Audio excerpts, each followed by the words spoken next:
This sitting is resumed. Prior to the suspension, we were in Standing Finance Committee. We return to Standing Finance Committee.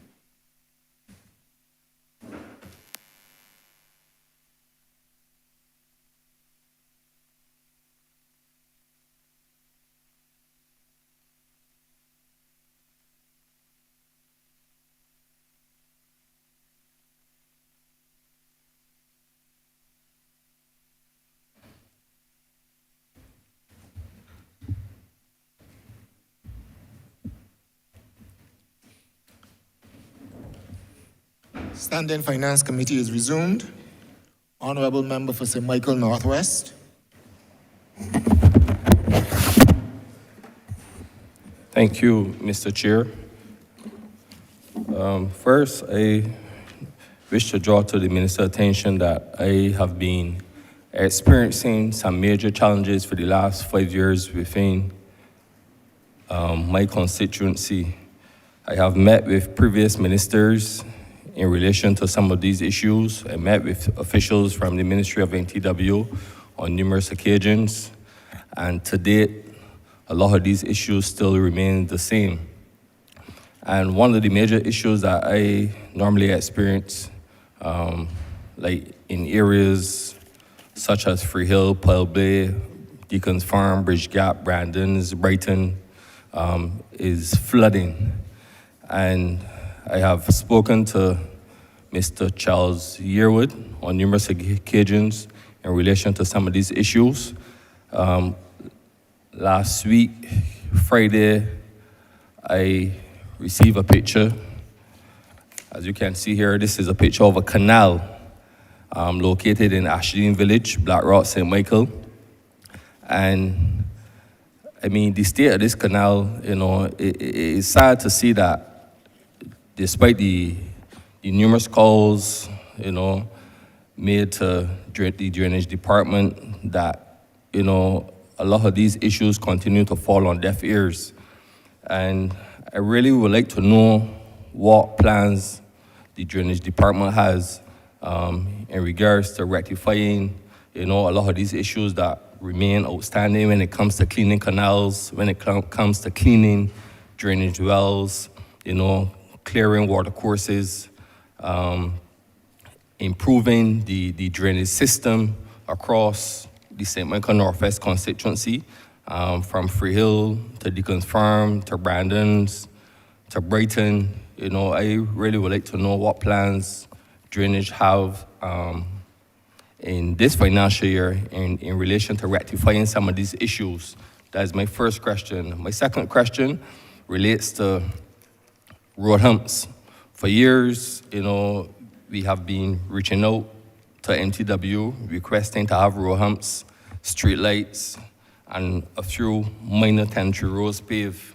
And to date, these situations still remain the same. It would be nice, you know, if you can state, you know, to the good people of St. Michael Northwest, you know, what plans you all have in terms of, you know, addressing some of these outstanding issues that, you know, remain pending within my constituency. Thank you, Honourable Member. It is regrettable that you are expressing that you have not had the necessary responses from MTW, so let me apologize on the behalf of the Ministry. And I want to just indicate to you that with respect to Pile Bay, not so much on the flooding, but in relation to the road and obviously the drainage, we do have in this coming financial year a budgeted amount to address the Pile Bay Road. We've been looking at it possibly for the roller compacted concrete. So I can certainly address that. I will ask for Mr. Bowen, the Deputy Chief Technical Officer, and Mr. Tudor, perhaps to weigh in relation to the concerns you've expressed specifically to drainage in those areas. Right. Relative to the flooded areas and your request. Officer, sorry. Yeah. I'm familiar with you, but Hansard isn't, so please mention your name and introduce yourself, sort of. Thank you. Jason Bowen, Deputy Chief Technical Officer. Relative to the flooding in the areas you have identified, the ministry has, we have been, over the years, we have a number of complaints. And over the years, we have, yes, it's been challenging. We have a challenging situation relative to our dwindling manpower. Previously, we would have had three inspectors of wells and a senior inspector of well. At this present moment, we only have one inspector of well and some persons assisting. So at this point, it has proven a bit challenging with respect to getting around to address some of these areas. However, within the estimates, what we have done, and particularly the area Ashton that you have identified, we are engaging at this point in time a consultancy to look at this particular drain, and we are going to come during this financial year from the designs which are developed. We are going to once and for all address the flooding in this particular area. The other areas, we are going to take a similar approach given our manpower challenges, and we are going to address them as soon as possible. Definitely Ashton Village, we are seeking to address this financial year. I think, Jason, if you could also address the issue of the road humps. Yes. Yes, ma'am. I don't mean to interrupt. Honourable member, before you move on, I have a similar question, so I don't want the ministry to return to this question, so I want to pose it now. What is the ministry's plan in relation to clearing of water courses? When I was in the ministry, water courses were cleared up, about 10 in St. Lucie. Water courses were cleared in 2019. None has been cleared since then. We had a flood in 2019 and 2020 when we lost a youngster. None of the water courses in St. Lucie has been cleared since then. So clearly it doesn't appear that the ministry has a plan with respect to clearing of water courses, not just in St. Lucie or perhaps in Michael Northwest, but across the area. And we cannot wait until we approach or the hurricane season is upon us and then to do that, because then it will present challenges. So in response to the question overall, I would want to hear what the ministry's plan is with respect to water courses. Thank you. I'm going to ask the Permanent Secretary, Mr. Mark Cummins, to just respond to that. Thank you. Thank you very much, Chair. Well, you are correct. See, you were in the ministry. And we do have a policy for the clearing of water courses. As I was just sharing with DPM only last week, I signed off on a proposal from the Senior Technical Officer for Drainage, who unfortunately could not join us today because he's not well. But it's a proposal for the clearing of 23, and we would normally clear them between January and April. I would say more so February and April, because sometimes in January there's a lot of rain. But outside of the clearing of the water courses, we have also built a number of retention ponds. So that policy is still very much present. We also clear the outfalls to the coastal outfalls. And I've made a note. I will ask the officers at the Chancellor depots to revisit those areas that we had cleared to see if we need to go back and clear them again. But we try to clean them before the rainy season comes in on us.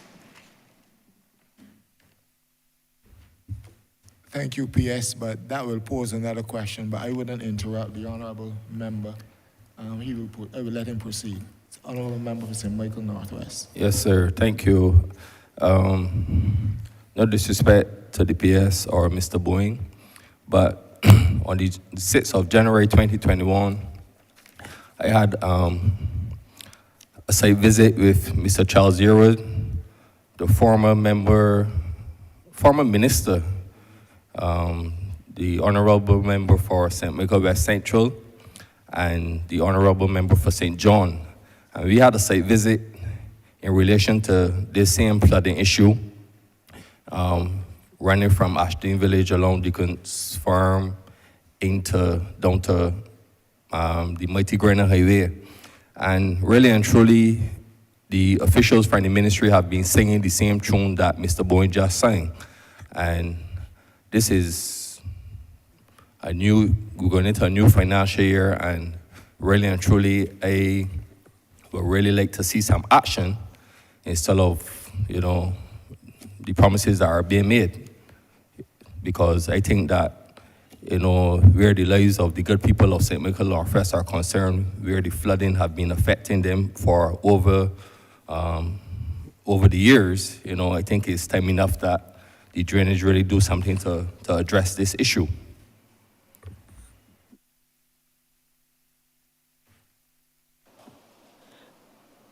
Member, I don't know that was a question more so than a comment, but I will respond to you to say I totally agree with you. I think the officer did indicate sometimes they struggle in relation to human resources as it relates to the functions that the ministry has to carry out. I must tell you that even within the last year, my own observations are that the functions of the ministry have certainly increased in terms of the number of areas related to flooding and drainage that we are having to address. So it is not, I'm sure, what the chairman even was accustomed to when he was there. We're getting these heavy downpours and areas that traditionally would not have been flood prone are becoming flood prone as well, which is creating additional problems. What I will give you the assurance though is that I will ask the team to look into the Ashdean Village area and to be able to put a team in place to be able to clear the drains. As you heard, obviously the approach has been to do it perhaps closer to the rainy season, but I think that we have to have a consistent maintenance program for these areas, whether it's the water courses, whether it is the drains, in order to be able to alleviate some of the other issues that arise as a result of us not being able to clear these areas, because those are also of great concern to us as well.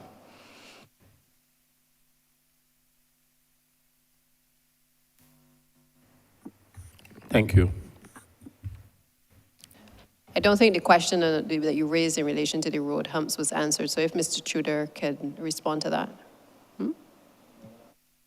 That's on my section. Mr. Bowen, yeah. Yes. Right, road humps, street lights, and tenantry roads. In terms of the road humps, we have been quite busy in doing numerous investigations relative to the request for road humps. We have a significant number that we are investigating. Earlier this year, we would have installed a number, particularly at Garden Land. We would have installed at Derriston Road, and a number of other areas that we've installed humps as well. Those areas that you had identified in your area was quite an extensive list, so we are still currently going through them. But this year, for sure, we will definitely, you will see some action relative to that request, to those requests in those areas. Yeah, just to add as well to what Mr. Bowen is saying, I think the focus of the ministry has recently been on creating standards that both in-house can be used to clean the water courses, to make sure that we have standards in relation to drains and other aspects of MTW. I'm going to ask the CTO perhaps to just speak a little bit to the standards that need to be put in place, because we may very well have to reach a point where, given that we may not be able to do all of the work in-house, that we have to have a set of standards that are created, that we can employ persons to meet the standards to be able to address, obviously, a lot of these problems across the country. And I know that she's been doing a lot of work in relation to those standards. So I'll just ask her to speak specifically to that. Thank you, DPM, and honorable member. Thank you for your question. I'll start with the humps, because humps are, Cheryl Bennett-Inniss, Chief Technical Officer, MTWW. As I was saying, I'll start with the humps because we have a backlog, I'm going to call it that, a backlog of requests for humps. This is going back a few years. If I can, I'll share briefly the process. We usually get the requests to investigate, typically from residents that believe there is either what we call rat running, people using their residential streets to avoid the traffic on the main road, or speeding. sometimes by the same residents themselves. And we have the counters that we place on these roads that actually determine when if the speeding is happening, or also would indicate to us when the running might be happening, at what times and stuff like that. When we determine whether or not the warrants are met, there are certain warrants with respect to the volume of traffic that might be moving through the road, or the speed at which the number, percentage of vehicles are traveling through that particular road. If those warrants are met, then that suggests that humps should be placed. Our technical team then goes out and they determine where to place those humps, usually in consultation, some consultation with the residents, because there have been some occasions where some residents, going over the hump, it does make a noise. We recognize that, especially if you're not doing it at the right speed. The more quickly you go over that hump in a vehicle, the noisier it becomes. So we do sometimes have some discussion with the residents on the placement of those humps to make sure they're placed at the right spacing to stop the speeding. And then the request is sent to our operations department that then goes out and they actually install the humps to specified design. There is a specified design because if you don't do it at the right shape, it could damage your vehicle. Or if you don't do it in the right location, that could also occur. So, and that process does take a while. And as I said, there's a backlog, so that's where we're going with that. As the DPM mentioned, we are looking at training other, shall we say, private sector persons. This could even involve some of the contract workers that are going to be leaving the ministry at the end of this month in the areas of things like learning how to place humps, working along with them, of course, to indicate where they will be placed, but they might be able to actually install them as well under our directions. So that's where we're headed with something like humps.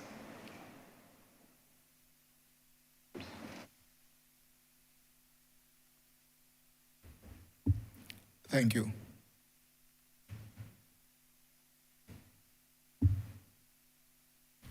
Honourable Member for Christchurch West.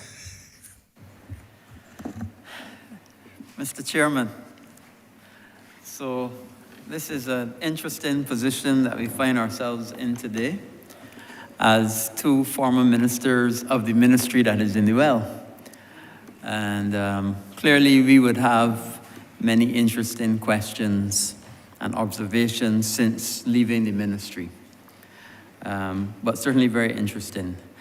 Minister, the first thing I would want to focus on would be the Transport Board, and in particular, the electric buses. The chairman and myself were the people that did a lot of work on getting the electric buses here and getting those started, and I think that we have seen a significant benefit. I think the people of Barbados appreciate them, and I would like to get an update on what efficiencies and what benefits the people, and by extension the board, have had since the introduction and utilization of electric buses into Barbados. I must tell you that many times when we travel, many other Caribbean countries and some Latin American countries come and ask us about the experiences that we have had with the electric buses. And I'd like to get an update on that, because I'm sure now you have experience over a couple of years, and what has the benefits that have redound to Barbados. Mm-hmm. Yeah, I want to thank you, Senior Minister, for those comments, because that has been my experience as well, that we had the International Road Federation last year, and at that federation, I think it was the minister from the Cayman Islands who expressed an interest in getting to know more about what we were doing in relation to electric buses. I think Barbados has obviously pioneered in this area, and to the extent now that even I think Jamaica recently did a study tour here to be able to get a sense from our employees and officers exactly how our operations are functioning. I have said to the team that I feel very strongly that this is an area that we ought to become become specialists in, and to make sure that we do not allow others to come in and steal our thunder. And therefore, I am satisfied with the competency of the staff thus far in terms of dealing with the buses, but I would ask, we have had some challenges, and I'll allow the CEO to speak to those specifically, but I will ask Mr. Wharton perhaps to just deal with the issues since the inception of the purchase of the buses. Thanks.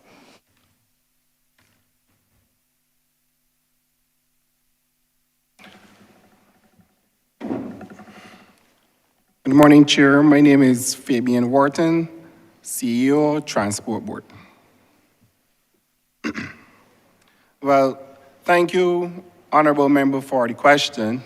We would have spent a lot of time together as it relates to this matter yourself, the Chair, at the inception, of course, and the COO who led the project. And I must thank her and her team for leading this project, for bringing the buses here. I'll begin by being very direct.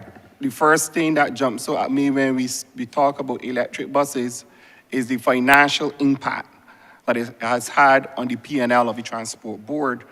The board's major cost drivers are, of course, labor. Then we have fuel, which would be diesel, and also the electricity as a result of electric buses. What we have seen, though, is that with the advent of the buses, of course, and bus maintenance, sorry, we have now saved very huge savings on bus maintenance. I'll give a little example. For this financial year, this current financial year, of course, this also includes a projection to the end of March 2023. We would have used $6.4 million in terms of bus maintenance on diesel buses. On the other hand, on the electric side, we are looking at $1.1 million.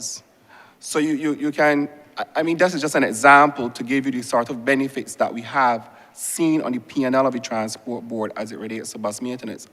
Most people will be aware, we spoke to this last year and the year in front, we know that bus maintenance came from all the way up to like $15 million per year and progressively downwards. Yes, we had made, the government had made at that time some interjections with the powertrain units, which also saw some reduction on the diesel side. But by and large, most of our savings in terms of bus maintenance came specifically from that investment in those 49 buses. On the provision of service, let us start there too. In terms of the ride, the type of ride, the benefits to the commuter as it relates to having free Wi-Fi, the comfort of the buses, and then the less frequency of people being in a bus and the bus breaks down, they have to wait. So even that benefit alone, even when you strip out the financial benefit, that has gone a long way to improving the stocks of the Transport Board. And remember, of course, that the government has already stated its intention to go to zero emissions and its policy of renewable energy and electric mobility. So this also ties in, this advent of electric buses also ties in with that as well. The thing is that notwithstanding the fact that we have had all of these positive experiences, especially even given the ability for our people now to be retrained and retooled and gain more knowledge. Yes, we do have some issues which have occurred over that period of time. Because the buses originated from China had the issues that the Deputy Prime Minister alluded to before in terms of procurement and their issues with COVID. So therefore, some things that slowed what we would call warranty repairs, and that may make people believe that there's something really wrong with the buses, where really and truly it's just a case of shipping and that whole procurement process. So by and large, where we are today in terms of moving forward with this electric mobility, the board is in a position where, okay, look, we are going to have, we may be taking like let's say just about $3.4 million in electricity costs, with the plans to then move to renewable energy, and then with photovoltaic, etc., ground mounted systems in mangrove and using the roof space available to the transport board. When you put all that together with the additional increases that are planned in terms of buses, an additional 10 are supposed to be here, as you heard before, between October and November, an additional 21 is earmarked for early in the next calendar year. When you put that in context, where we're heading is that our P&L will now start to converge, and therefore, in terms of the expenditure reductions, will start to fall even further as we move away from the diesel fleet. And of course, with the rise in diesel and the volatility of it and those kind of shocks, when those shocks hit the transport board, the financial impact is significant. So I hope that answers your question in terms of the electric buses. Thank you very much, Minister. Also, I want to move my second question to something completely different, and it has to do with desalination plants. Now, clearly, we as a government are seeking and looking for more investments throughout the country, and we're seeing lots of opportunities for especially tourism investments on the West Coast and in the northern part of the island. Indeed, we have had certain land acquisitions for in St. Peter. We have opportunities for other developments in the St. Peter and in the north and Whole Town and those areas. And I know that you have some desalination opportunities there. And I'm going to ask, what other desalination opportunities are possible? And is the Water Authority confident that with the current amounts of water that they will be able to service all of these new infrastructure projects that we have, knowing full well that we already have some challenges with water? And if not, what desalination opportunities will become available going forward? Thank you. Thank you for your question, Honourable Member. Let me start where you ended with your question by stating, yes, we do have some challenges, and we perceive, given the climate change reality that we are living in, that we will see more challenges in the future. And I would have indicated in my introduction that we are indeed looking at desalination as a viable option to address some of the water issues that we've been facing. Of course, this represents a very expensive approach to water supply, but these are the situation that we find ourselves in. As it relates to the details as to whether or not we are seeking to perhaps find other opportunities for desalination, I'm going to direct that question to both the General Manager, Mr. Halliday, as well as the Director of Engineering, to give more details on some of the plans that the Barbados Water Authority has going forward. Thank you, Minister. Thank you for your question as well, Honourable Minister. Unquestionably, water augmentation to desalination plant is a part of our future. We cannot escape it. What most folks fail to remember is that we have the ionic spring water desalination plant in play, and it has been in place for 20 years and has expanded in recent times to deliver 150% of what it used to. And there's contemplation as to whether or not we need to expand it additionally. That ionization plant, or rather that desalination plant, currently contributes about 23, possibly 24% to our water production on a daily basis. And beyond that, we have looked at temporary desalination plants, really where they were intended just to be interim measures for a 5, 6, or even 7-year period, while we contemplate to consider more permanent solutions. So as it is really, we already have at least 2 contracts in place for permanent desalination plants, which were halted or put on hold while the team, both government and Barbados Water Authority, will look at whether or not this will still meet and mesh with the current demands of, as we've seen it, based on the level of productivity, based on the level rather of development in conjunction with rezoning and what we aim to see or what we're hoping to see. And therefore, not only looking at that, but also looking at that to see whether or not it was the most economic or effective means of doing so. So there's been a lot of review on that. The College of Negotiations was established to review that method and to come up with recommendations as to the way forward. That is actively still in play as well. But suffice to say that we recognize that there is a clear role for that type of facility to be put in place. As it stands, and I know our minister would have alluded to it earlier, we're at 98% abstraction of our groundwater resources. Arguably, there may be pockets that we may be able to tap into, but we do know that putting several straws into the same bucket or container will not necessarily resolve the issue. And therefore, if we were to keep track with the pace of development that we expect to see and expect to happen, we have to look at water augmentation. I will pass over on to the Director of Engineering, who may be able to give a little bit more specifics and hopefully help. Thanks. Thank you for your question. To add to what the Parliamentary Secretary and our General Manager said, we've been looking at the demands as they come to us, as they're presented to us, the demands from the new developments and so forth that are coming on the island. Along the West Coast, we have been realizing some new demands there. We've been realizing demands in St. Philip. And what we've been doing, we've been monitoring those. We work along with the town and country planning to get an idea of the types of areas that are earmarked for development. And we've been doing our assessment of the resources. The freshwater resources, as the General Manager indicated, are practically or almost fully exploited, but we're still seeing, looking at ways to further exploit those.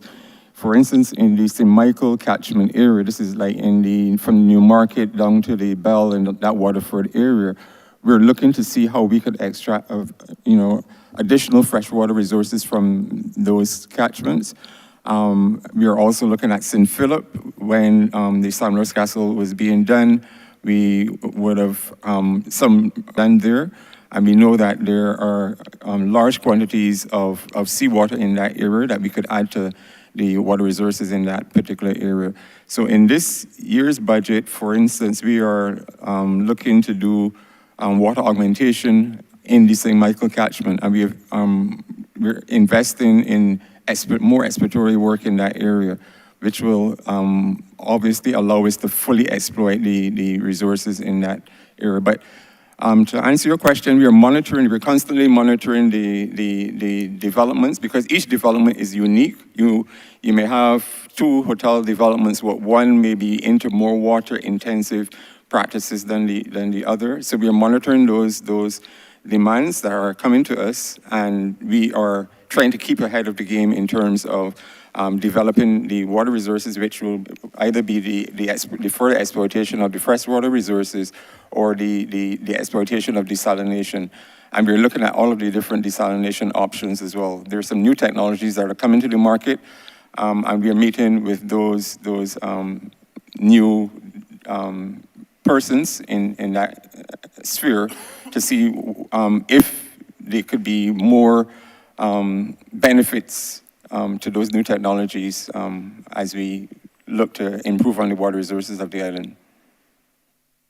If I can add as well, I'm sorry, just to emphasize how seriously the Barbados Water Authority is tackling this. We have undergone some training and are currently training quite a number of our staff, or certainly at least exposing them with a significant Caribbean company an international company really, who deals with desalination plant. The name escapes me at the moment, but I think it was Katitsa or Sadit Bas, something like that. And as well, one of our young engineers has been sent to be trained in this area, and there's another budding engineer who may likely be doing the same thing. So we are preparing ourselves for the likelihood of not only being able to manage this as a significant component of our water production, but also to be able to maintain this on our own, such that in the future, we will not have to rely on external parties, but this will become in-house as well.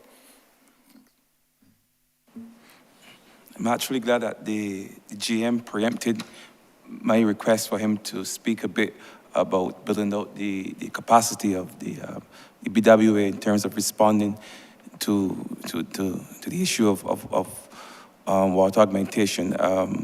What the Director of Engineering did not state is that when nearing 98% or close to 100% of the extraction of water, there's an inherent danger in over-extraction, and there are some dire consequences that can result from that. Certainly increased salinity in some of our wells, but also that fresh water plays a vital role in keeping back the intrusion of salt water in the coastal areas. So there's also a danger of that, and that will further contaminate or impact our wells along the coast. So we have to be very careful, even as we seek to expand our supply, or by way of drilling more wells, that we don't cross that crucial threshold that would off-balance the saltwater intrusion versus groundwater flowing to the sea. Before you come back in, Minister, I just wanted to also contextualize somewhat where we are, because back in 2018, or on the eve of the 2018 election, a number of agreements were entered into by the previous administration for the supply of water through desalination plants. It placed the current administration under significant pressure, and when the GM speaks with respect to the College of Negotiators, it has meant that it has put a greater burden on the Water Authority to, in some cases, either put on pause those contracts and renegotiate, or to reconsider in terms of its internal capacity, whether it has the skill set to be able to properly assess what is really needed by the Barbados Water Authority. And I am happy that since 2018, we have had a situation where respective ministers prior to myself have had the opportunity to really drill down and to work with the GM and the team to ensure that that situation never happens again. The Barbados Water Authority must be in a position, with all of the developments that you and I sit in meetings on a regular basis, in our utilities meeting, to assess the capacity needs of this country. It cannot be that we know we need the water supply, or that we enter into agreements on behalf and in the name of the people of this country when we are not clear in our minds what is actually required. So all of the work that you, Minister, are doing in relation to planning to try to get all of the tourism development projects, which will obviously help the wider economy, that has to feed into our discussions, as well as the local developments, for instance, being done through the Hope project, and all of the other private projects, because we are doing a lot. We're trying to accomplish a lot in terms of the building out of residences across the country. And obviously with residences, there is going to be a requirement for water. So I think the approach going forward has to be one where we build out the capacity of the BWA, both internally, but also being able to outsource the technical capacity to allow us to properly assess the needs of this country, so that we never find ourselves in the position that we were in prior to 2018. Thank you, Minister. That is absolutely clear, because at the end of the day, water is necessary for life. And that is paramount and very, very important for all of our activities and all walks of life. My final question, some people might consider it a constituency matter. I consider it a national matter. Christchurch West happens to have a highway that goes through it, but it's really a national road. That's Highway 7. But Christchurch West just happens to be one of the constituencies that it passes through. I am embarrassed, and I sometimes upset, because up to now we haven't had Highway 7 done. I started working on Highway 7 when I was the minister. And we said we'd do Highway 1 and then move to Highway 7. And Highway 7 still has not been done. And I remember driving on Highway 7 with my wife and hit a pothole. And my wife looks at me and said, "But you're the minister though." And I get particularly embarrassed if I'm driving with a visiting minister or a visiting colleague, and we're driving through the constituency of Christchurch West, and the deterioration now on Highway 7 is terrible. And I would like, because I do understand, because I bother you and the team every day about it, but I'd like for the benefit of the people of Barbados and the 14,000 people that use Highway 7 every day. 14,000 is the greatest number of people that use any road. Highway 7, apart from the ABC Highway, the greatest number of people, because of the number of businesses and so on there, the greatest number of people on that road, and it is in that state. So I'd like a full update, please, from your technical people on the status of Highway 7. I want to thank you, Minister. Obviously, yes, you bend our ears on a regular basis in the utilities meetings, and you are right, you have been responsible for pushing to get that project done. In fairness, I think with all of the roadworks programs that the ministry has to embark on, I don't want to say it was push one side, but the truth of the matter is, from a capacity standpoint, as you are well aware, we've had to pick up the files and basically request of the CTO that the technical team, start to look aggressively at being able to get Highway 7 back on track. We obviously spent the first year under CAF being able to do, it was only about 7 million we were able to spend to get a number of roads done. We have obviously a budget that for Highway 7 that is around $20 million. Again, that is, and I'm just giving a guesstimate at this point because you know how these things will vary, but the truth of the matter is that it is not only important to locals, but it's also important to us from a tourism perspective. And we have had the CTO in recent weeks meet, the Chief Technical Officer meet with the utilities companies in separate meetings from our own substantive utilities meeting to be able to drill down what is going to be required. Because I don't think sometimes Barbadians understand the complexity of doing a road, especially a road like Highway 7. You have utilities ranging from sewage systems to light and power to MPC, the telecommunications providers, Barbados Water Authority generally on that South Coast Road. And it therefore requires that coordination that ordinarily may not happen on another road to the extent that it has to happen on this one. It therefore means that there has to be planning. It therefore means that it has to be done in stages. So we're not going to spend all 20 million one time because that will just create an extensive amount of disruption on the South Coast. We have to time it properly because we can't be doing it in the throes of the tourist season either. And equally, we can't be doing it in the middle of the rainy season. That doesn't give us much of a window to really work with, but we are determined that we will have to do it in a phased way. And I'm going to ask the Chief Technical Officer to perhaps just weigh in and give an update as to the progress of that particular committee and where we are in terms of the designs and stuff for that area. Thank you, DPM. And Honourable Member, as you're aware, we have been having quite frequent meetings with utility companies.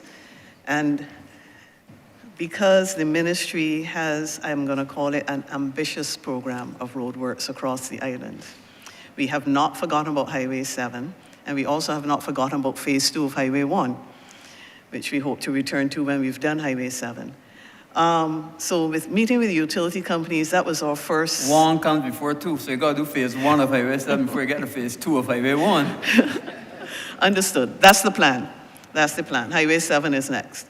So we started with utility companies because, as DPM explained, there are many services that exist under the surface right now. And there are some utility companies that are considering whether or not they would like to go underground, which we would welcome for all the reasons with climate change and stuff like that. If they're underground, they're much better chance of surviving a natural disaster. So when we met with utility companies, we've discovered a number of things. Say Water Authority, they don't just have the water mains for potable water, they also have, of course, the sewage that's placed there. Decisions they're now considering, are we going to remove those existing services and then replace new ones, or are we going to leave those old services there and put the new services in? That has implications for what space will be left for the other utility companies.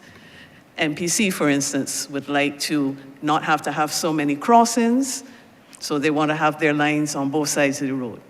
So when you look at the width of the Highway 7, and you also consider where it's located, i.e. on the coast, you also remember that a good few years ago, Highway 7 collapsed in a couple of places. So we have that to consider. We don't have the depth that we might have to work in other areas. So all of that is going to be considered first when we determine where the utility companies can place their services. And then the ministry has planned to engage, I would say, a private company to do the design and supervision for those works. It's going to be a very complicated and complex project, far more complex than Highway 1 was. And it's made more so because there are very few diversion routes. When we start working a section of Highway 7, unlike Highway 1 where you had a number of roads that came off of Highway 1 that could take you around the area that you're going to be working in, that's not really happening for Highway 7, primarily because so many of the roads off of Highway 7 are narrow, so they may be able to take, say, cars, but the large transport board buses and other vehicles that large, for instance, that will not be desirable to send that traffic through those residential tiny roads. So we've also started to look at a traffic management plan that will determine how those works will be done and how they will progress. Whether we will use one contractor or more than one contractor working at the same time or working directly behind each other, all of that is part of the planning that we're going into. And I also want to mention that in the middle of that planning, I want to mention that other things can happen. We had that terrible, unfortunate instance, Farm Road by Wardy. That was not on anybody's agenda. And therefore, resources had to be diverted to deal with that. So therefore, you also would understand that we do not have the resources that we were saving, so to speak, for Highway 7 now. And we still have challenges sourcing materials. So all of that is going to be part of the problem. But it's coming. It's coming, but we are taking our time to make sure that we get as much information in hand as possible so that when we start, we are pretty much prepared and know what to expect. And I think you should also add that we're making sure on this occasion that the manhole covers are at the responsibility of the contractors and not the MTW. Yeah, I wanna thank you, and I'm not speaking just for myself. I'm speaking for the 14,000 people that use that road, and I no longer want to hear that it's the most popular CART road in Barbados. I want to hear that it is one of the best, smoothest roads, that people are able to use it without fear or without fervor. And I want to thank you, Minister, and the team, because I know that it is a very heavy burden to carry at the Ministry of Transport Works and Water Resources. Happy to see some very familiar faces, and all I can say to you is, so far, well done, all of you. Thank you. Thank you, Minister. Mr. Chairman, I beg to move that you do now report progress to His Honor the Speaker and beg leave to sit again.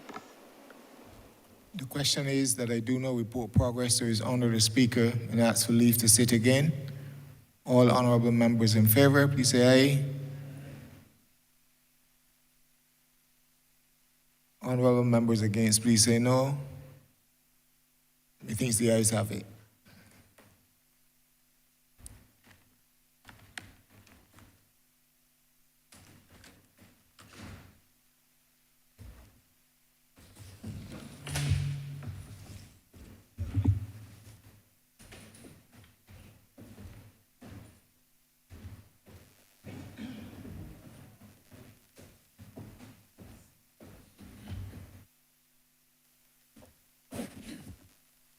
The chairman has reported progress and requests leave to sit in.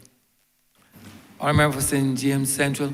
Mr. Speaker, I beg to move that the Honourable House be suspended until 2:25 p.m. The question that this Honourable Chamber be suspended until 2:25 p.m. All those honourable members in favour, please say aye. Those against, please say no. Meeting the ayes have it. This Honourable Chamber stands suspended until 2:25 p.m.